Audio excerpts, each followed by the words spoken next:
पहलगाम में आतंकी हमले के बाद सबकी नज़र इस बात पर टिकी थी कि पाकिस्तान की तरफ से रिएक्शन क्या आता है।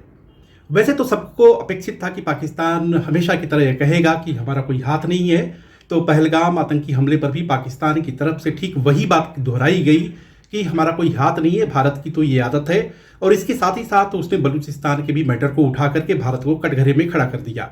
इन सब के बीच सबसे बड़ी बात है कि सोशल मीडिया पोस्ट के मुताबिक इस तरह की खबरें आई कि रात भर पाकिस्तान के जो फाइटर प्लेन्स हैं वो कराची से लेकर के रावलपिंडी तक गश्त करते रहे भारत पाकिस्तान सीमा पर।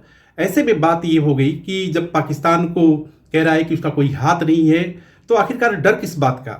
आखिर जब कोई गलती नहीं करता है, किसी की गलती नहीं होती है, तो वह डरता नहीं है। लेकिन पाकिस्तान को डर क्यों सता रहा है कि भारत की तरफ से रिएक्शन हो सकता है?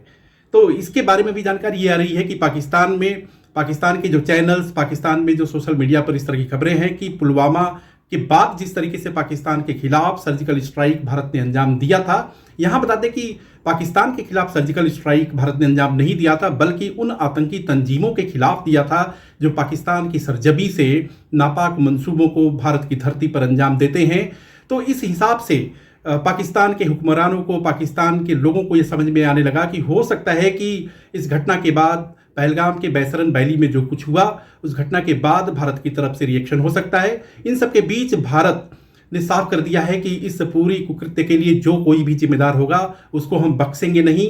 जिस किसी भी आतंकी तंजीम या संगठन ने इस घटना को अंजाम दिया है उसके खिलाफ पूरी कार्रवाई की जाएगी, उसके खिलाफ किसी तरह की मरम्मत नहीं होगी। इन सब के बीच प्रधानमंत्री जो कि सऊदी अरब में थे, वो रात ही में भारत वापसी कर गए और भारत लौटते ही एयरपोर्ट पर उन्होंने एक इमरजेंसी बैठक की। और आज सबकी नज़र सीसीएस की बैठक पर टिकी हुई है कि उसमें क्या कुछ फैसला लिया जाता है।